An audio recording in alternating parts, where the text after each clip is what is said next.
Hey guys, welcome back to my channel. Today I'm going to start doing a St. Patrick's Day wreath.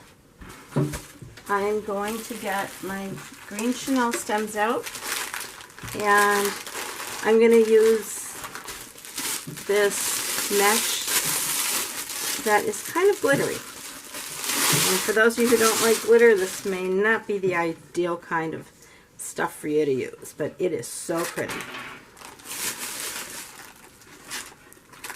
And I'm going to use it with the more glittery side or the more textured side outward.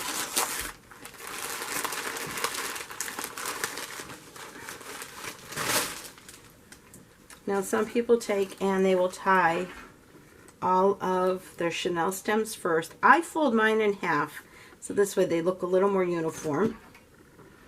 And I don't know if you watched the simple red mesh wreath that I made, but I did all of my ties, but I did 3 sets. I go around 3 times so it looks full, and you can fold a whole bunch all at once, and you can move these around as needed. Don't feel like you have to keep them in one spot, and because sometimes the mesh, whichever way it sits, can kind of leave a space or an opening and then it looks bare or it looks like there's a hole in your wreath. And this is a darker kind of green, so some of the lighter colors you usually see the frame, and that's not what you want to have. You want to have a professional kind of look. But the holidays are coming by so quickly, and this is just one of those projects I kept putting off again. I have bins for every holiday, and as I find items that I like, I put them in the bins, so this way when I open it up, when the time comes, I have everything ready, and it's things that I like, not stuff that I had to buy, just to fill in to do a project.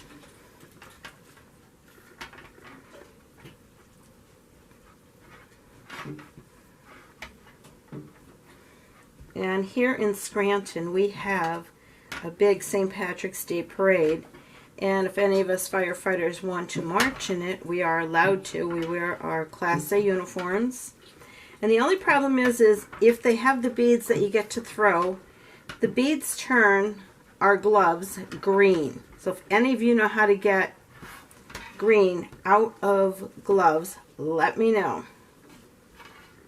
I'm in charge of all the supplies at the firehouse and all the uniforms and equipment. And the guys and girls will come to me and say, you know, we used our gloves for the parade and they're stained, and now we can't use them if we have a special occasion where we need white gloves. So I have brought some home.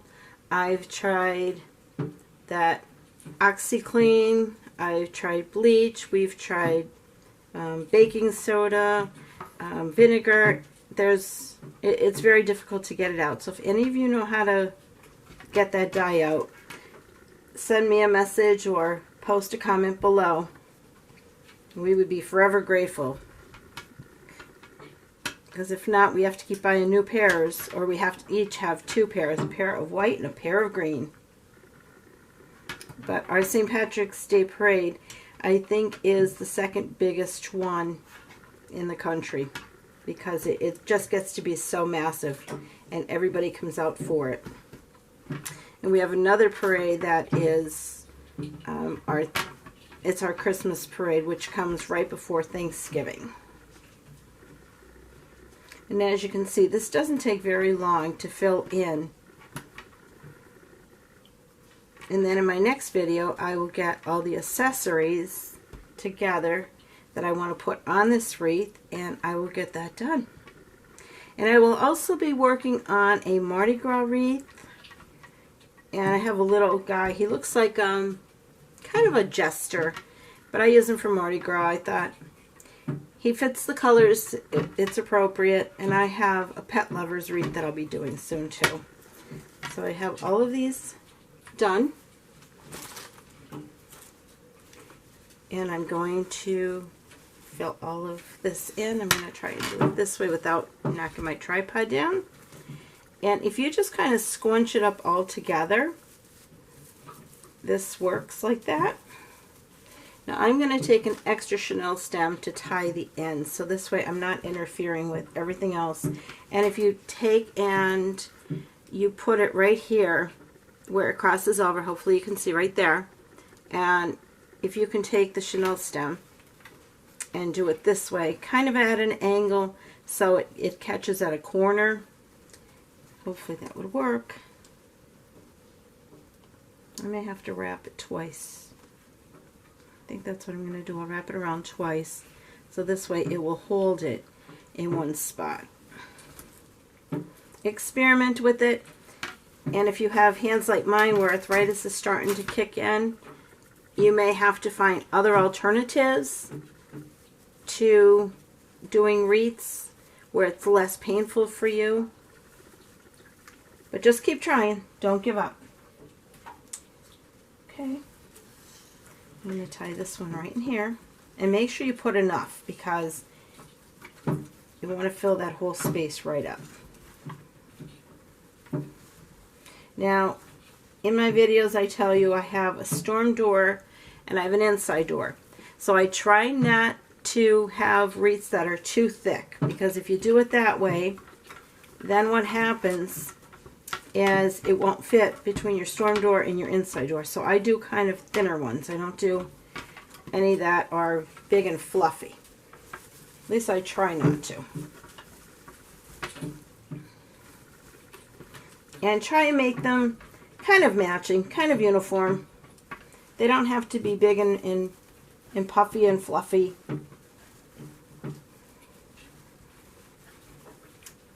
How many of you celebrate St. Patrick's Day?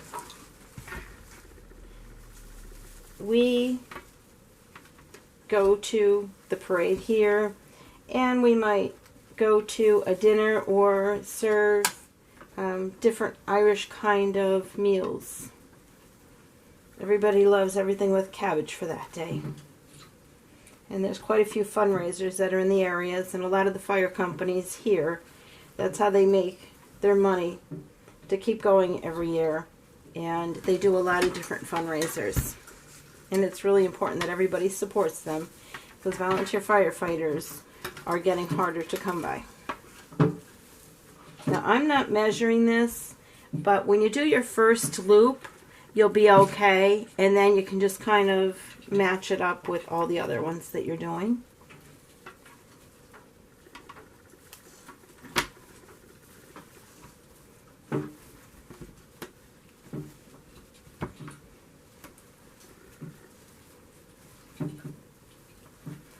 And as you do more and more simple wreaths like this, you'll enjoy them. In the beginning, I didn't enjoy them because I thought they had to all be big and puffy. And they all had to have all kinds of ribbons and all kinds of decorations on them. And I can honestly tell you, I don't over-decorate these items. I do what I like and what I feel comfortable with doing.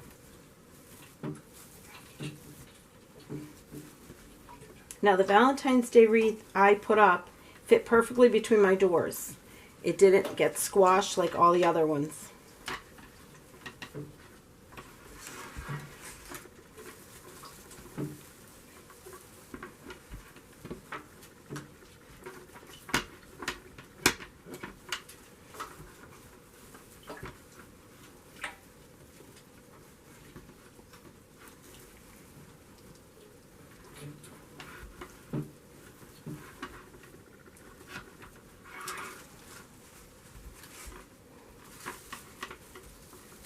And I'm hoping by St. Patrick's Day that we can actually get to planting some flowers and some of the hardier vegetables that will be coming up.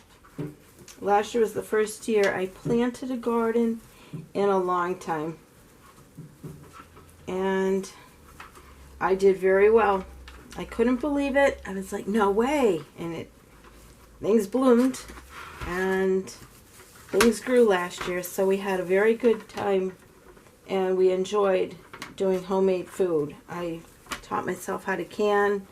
January of 2019, I was given about 20 heads of cabbage, and I it's like I didn't know what to do with it, so I taught myself how to make sauerkraut, and it came out very good. So this year I plan to make more, and I did pickles, and I did some salsa, and the salsa that I did was actually too hot for me, and my daughter loved it, and normally she likes canned items.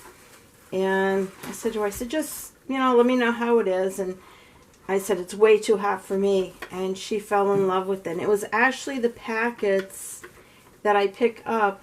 It's a salsa mix in the canning section over at Walmart. It's Mrs. Somebody. I don't remember what her name is. I'd have to look it up. And then I ended up making a mild batch. And when I make taco mix, my daughter actually takes some of that and puts the salsa right in the taco meat. And she likes it. I can't have spicy foods. My stomach doesn't allow it. But it is a great thing to do. It saves you an awful lot of money. Everything is fresh. And it doesn't cost any more than going to the store and buying it. And you can reuse the jars, and you can make it your way. If you don't like it chunky, if you want it to be thinner, there's so many options when you're making items for yourself. And I grew up with a mom who did some canning. She didn't do a lot, but I taught myself how to do an awful lot of canning. So with spring coming, I am planning out my garden. I'm planning out the seeds, and very soon I'm going to start planting the seeds inside. And the weatherman says we're not going to be getting any big snowstorms here in Pennsylvania, so we'll wait and see what happens, and hopefully they'll be right. And someday I'll get to go see that crazy groundhog, Punxsutawney Phil. That's quite a ways from my home, and it's quite an expense. I'm sure nothing is cheap. I think it's going to be expensive there because it is a festival kind of thing from what I have seen.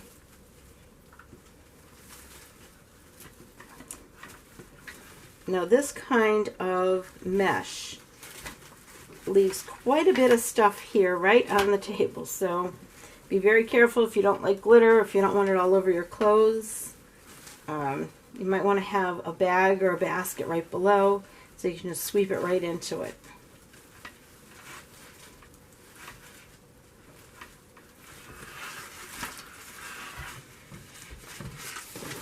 So let's hope I get to, I'm not going to go all the way around. This mesh was not a very long mesh, but it's okay. I'll make do.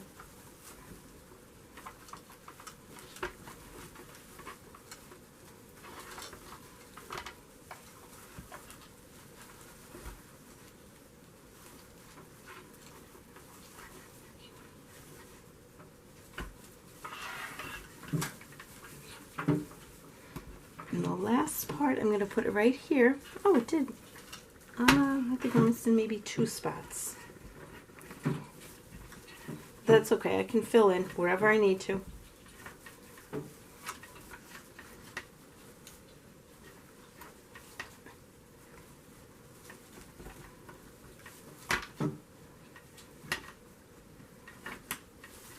Yep, we have 2 spots that free. We can just leave these go, and I can use probably one of them for hangers. But as you can tell how pretty this came out.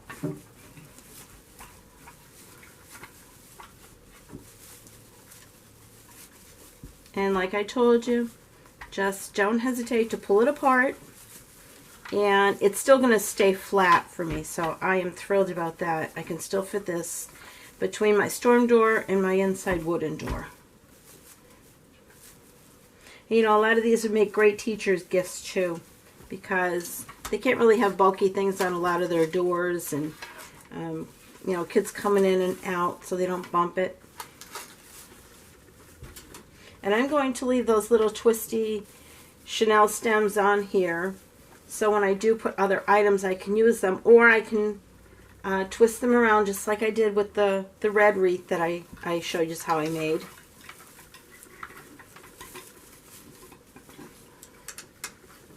And this way they'll be kind of a little extra decoration. But with this one, I have shamrocks to put on. I have probably some kind of leprechaun stuff. I have coins. And I know there's different kind of things you could get at the dollar stores. I know there's ones with the pots of gold. So decorate it your way, whatever way you like. But for today, I am just showing you how to make this simple, basic green wreath. And then in my next video, I'm going to show you how to decorate it. And then this way, by the time you get this done, and I get all my items together for you to see, maybe you'll have your items ready and you can make it while I'm doing mine. Hey guys, I didn't get a chance to record making this for you guys, so I'm going to show you what I've done to it. This is the wreath that I made, the green one, and what I've added is coins, and I took some white and I did 10 inches long. It's the regular spool of ribbon that you can use, and it is mesh. And let me show you the size of it. This is the size of it, and I just did 10-inch long, and what I did was I made it like a roll, and I just put it in between. You can see all the glitter, and all this white really does help offset it. Now, some of the coins have a shamrock, and on the back side it has about a 4-leaf clover. Has a saying on it, 4-leaf clover for good luck. And I picked up the Happy St. Patrick's Day decoration at Dollar Tree, and it was $1. And so this wreath is thin enough that you can put it between your two doors, your storm door and your inside wooden door, if that's what you have. So I hope you like this video. I hope you will subscribe to my channel, and please share this with your family and your friends. And until next time, thanks for watching.